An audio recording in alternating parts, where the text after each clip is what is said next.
Hong Kong's High Court on Tuesday sentenced 45 pro-democracy activists to up to 10 years in prison, following a landmark trial that hurt the city's democracy movement and drew global criticism.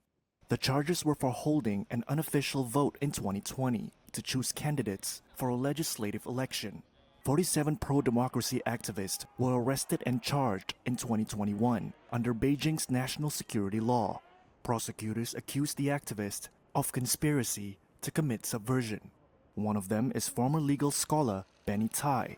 He was labeled an organizer of the arrested activist. 14 Democrats were found guilty in May, including Australian Gordon Ng and activist Owen Chow, while 2 were cleared.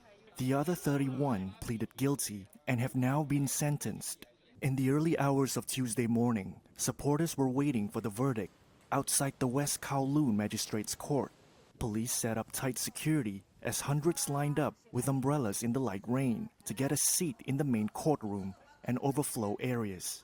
The ruling, criticized for harming Hong Kong's reputation as a financial center, comes as the city hosts a business summit.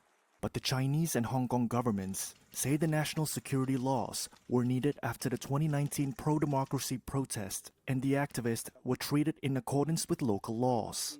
Some Western governments have criticized the activists' treatment, with the U.S. calling it politically motivated.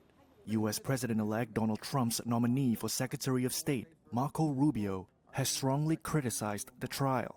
In an open letter, he called the convictions of the Democrats proof of the national security law's attack on Hong Kong's freedoms and independence.